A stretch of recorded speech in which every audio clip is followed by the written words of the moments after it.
Hey, what's up guys, it's Matt with Movement System. I just did conjugate training for 30 days, and in this video, I'm gonna break down what it was like and what I learned. Let's go ahead and dive into it.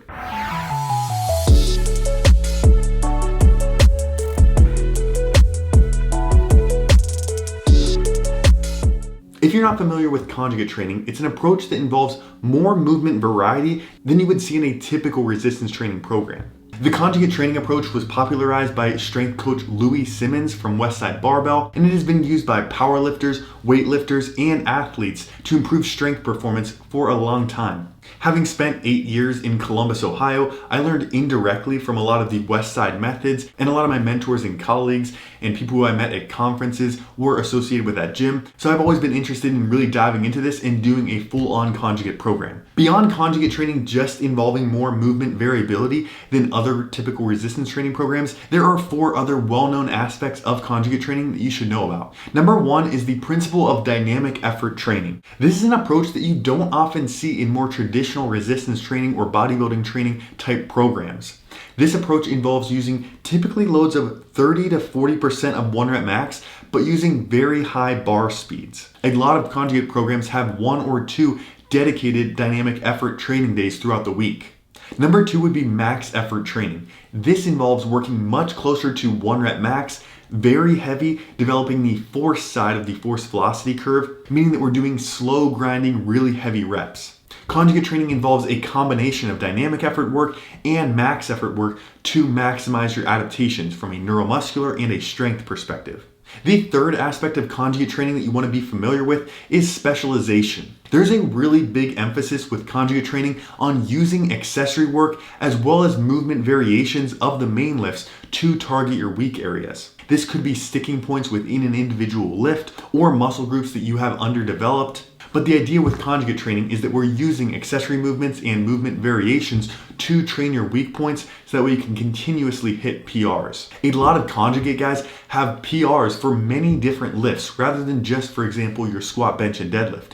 They may have a high box squat PR, a low box squat PR, a low bar full squat depth PR, a bench press PR with 1 board, with 2 boards, with 3 boards. Basically a bunch of different exercise variations. They may have a PR for each, and in different phases of training, they can hit a different PR. I feel like this is a really good approach, and not enough lifters are doing this. If you only have 1 or 2 or 3 movements that you're checking your PR with, it's really hard to consistently hit PRs month after month and really see your progress. And then the 4th main aspect of conjugate training is accommodating resistance. This could be in the form of bands or chains, and if you've ever seen videos from Westside or Elite FTS, you're probably familiar with what this looks like. Basically, the band or the chain adds resistance to the top portion of the movement and lowers the resistance at the bottom portion of the movement. Typically, the sticking point is towards the bottom portion of most movements, meaning that towards the lockout, the top of the squat, or the top of the bench press, it's not as common to have a sticking point there, and typically the exercise gets easier as we get towards the lockout. So by adding accommodating resistance to our rep, we can better match the strength curve of the exercise,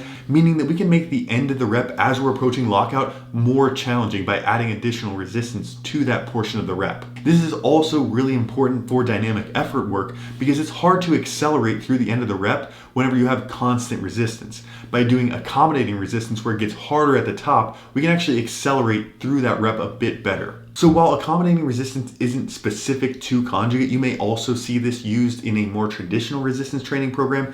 It's just a bigger emphasis in the conjugate method in general. Okay, so now let's take a look at the specific program that I did. This program was called Conjugate X Conditioning by Jason Brown, and it was an excellent program, very well built out.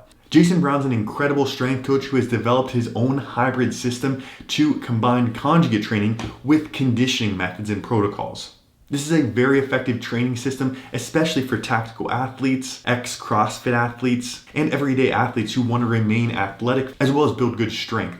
It's probably important to mention that I'm actually an endurance athlete, but this was during my off season, so that's a really good time to develop good anaerobic and aerobic conditioning as well as build strength in the off season. I'm mainly training for cycling right now, and I actually had a cyclocross race during this program, but it was a good blend of strength work and conditioning work, so it actually did keep me in really good shape for that race. I think this is actually a solid training approach for off-season endurance athletes who want to build strength in a bunch of different movement patterns and set a really good foundation for the season to come. Before we look at some of the individual workouts, it's important to mention that this is not a beginner program. A lot of these exercises have a higher technical demand, meaning that you have to have good technique already before you start introducing accommodating resistance and a bunch of different variations of movements. So now let's take a look at one individual strength-focused session and then one conditioning-focused training session, talk about them, and then we'll talk more about the overall program structure. So to start off this training session, there's a very solid warm-up here for box squats. You can see that it's a full body warm-up incorporating the core, the lower body mobility, and specifically training for the movement pattern of squats with goblet squats. I think not a lot of people are doing enough repetitions of warm-up, so they get to their main sets and they're still feeling something's off. That may actually just be from not doing enough warm-up sets. So having a program that's built out like this that has a full warm-up built in is a really good way to avoid that problem. Most of these warm-ups actually include one power exercise towards the end, like 3 sets of 3 box jumps, which you can see here. And the idea there is that you're ending your warm-up with a powerful, explosive exercise to really ramp up your nervous system so that way you're ready to go for the main strength work. Getting into the main strength work of this session was 6 sets of 5 of box squats. Now we're just looking at one training session, so it's kind of hard to tell, but the squat pattern in this program would be trained a couple different ways throughout the week, and then also would change in terms of the sets and reps and loading parameters throughout the year. We'll talk about that a little bit later. But for this individual training session, we're looking at 6 sets of 5 of box squats. Moving down the workout, you can see we have reverse lunges, a hip hinge movement with the dumbbell RDLs with a pause, and then lastly some banded plank ab work. Most of your time of this training session will be on the main lift of the box squats. Moving on to the conditioning day, and the one I'm going to show you was the Thursday workout because I enjoyed this one the most. This was a multimodal cardio approach with every minute on the minute for 40 minutes. So basically this workout involves 4 different exercises that you're doing for 45 seconds, resting for 15. 45 seconds, resting for 15, going through the 4 moves. The first move is just a cardio move, which gives you a couple different options for, and then there's some kettlebell work worked in here with the light kettlebell high pulls. A lot of people may not be familiar with this approach of using kettlebells, but still training in an aerobic training zone at around 60 to 70% of heart rate max. That means that for these exercises, you need to go lighter than you would be used to, and you're not doing these all out. You're developing conditioning with these. That means you're going to build the capacity to be able to do that movement over and over again consistently for 40 minutes, staying in an aerobic training zone. The third movement is a box jump, which I did 1 rep every 5 seconds for that 45 seconds to keep that aerobic zone there. So these box jumps are not plyometrics for maximizing vertical jump. It's just building the capacity to be able to maintain and repeat jumps over and over again for a hard 40-minute workout. And then lastly, that 4th move is another cardio move to wrap this up. The conditioning that you get from a workout like this is a little bit different than just going on a 40-minute bike ride. For example, if I'm training for cycling, I primarily just do long bike rides, but that really only develops your aerobic system for one movement pattern. Whereas tactical athletes, MMA athletes, or just people who want to feel good doing a whole bunch of different movement patterns and having good mobility throughout their system may not want to just repeat one movement over and over again. They may get better results from conditioning with a multimodal approach like this one. The phase of conjugate conditioning that I did involved 4 strength training sessions and 2 to 3 conditioning sessions per week, but this does change throughout the year. So I'll show you guys the seasonal structure of what this actually looks like throughout the year. So what you can see is that there's basically 3-month blocks, 3 months of max strength, 3 months of general preparatory work, 3 months of more hypertrophy focused work, and then 3 months of submaximal strength work. Now, these are the priorities in each of these time periods, but with conjugate training, you're still going to be getting a little bit of each system throughout the entire year. So thinking back to something like the dynamic effort method, at different points in the year, you're going to train that more or less based on what the primary objective is of that phase of training.